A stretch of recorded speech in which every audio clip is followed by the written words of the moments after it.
দীর্ঘ ১৫ বছর পর দেশের মাটিতে অস্ট্রেলিয়ার বিপক্ষে ওয়ানডে সিরিজ খেলতে মাঠে নামবে বাংলাদেশ। টাইগার অধিনায়ক মিরাজের বিশ্বাস, ব্যাটিং বোলিং দুই বিভাগে জ্বলে উঠলে সিরিজ জিতবে টাইগাররা। অন্যদিকে বড় তারকারা না থাকলেও তরুণ স্কোয়াড নিয়ে আত্মবিশ্বাসী অজি অধিনায়ক জশ ইংলিশ। মিরপুর শের বাংলা ক্রিকেট স্টেডিয়ামে ম্যাচ শুরু মঙ্গলবার সকাল 11টায়।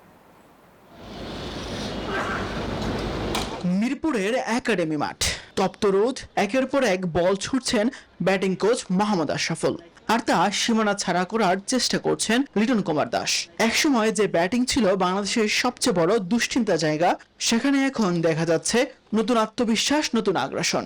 আর এই পরিবর্তনের অন্যতম রূপকার batting coach Mohammad Ashraful. Football বিশ্বকাপের ডামাডোলের মধ্যেই অস্ট্রেলিয়া সিরিজ ট্রফি উন্মোচনে হাজির টাইগার কাপ্তান মেহেদী হাসান মিরাজ ও মিশেল মার্শের ইনজুরিতে অধিনায়কত্ব পাওয়া জশ ইংলিশ।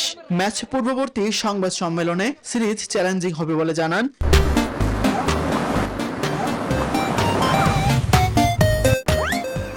টাইগার অধিনায়ক Mehedi Hasan Miraz. As a captain হিসাবে আমিও অনেক এক্সাইটেড এবং আমার কাছে মনে হয় এটা আমাদের জন্য একটা ভালো একটা চ্যালেঞ্জ শুরু হতে যাচ্ছে। আমি অনেক কনফিডেন্ট এর জন্য যে সবাই অনেক ফর্মে আছে, ব্যাটসম্যানরা, বোলাররা খুব ভালো টাচে আছে এবং ডিপিএল এ খুব ভালো খেলেছে সবাই। মিরপুরে তপ্ত রোদে অনুশীলন করেছে টিম অস্ট্রেলিয়া, তবে এক ফাঁকে উইকেট দেখতে বলেনি অজিরা। তরুণ দলকে নিয়ে আত্মবিশ্বাসী অজি কাপ্তান জশ ইংলিশ। আমরা বাংলাদেশে খুব বেশি ম্যাচ খেলি না, আমরা এক্সাইটেড। মার্শ, ট্রাভিস হেডরা থাকলে ভালো হতো। আশা করি ভালো একটা সিরিজ হবে।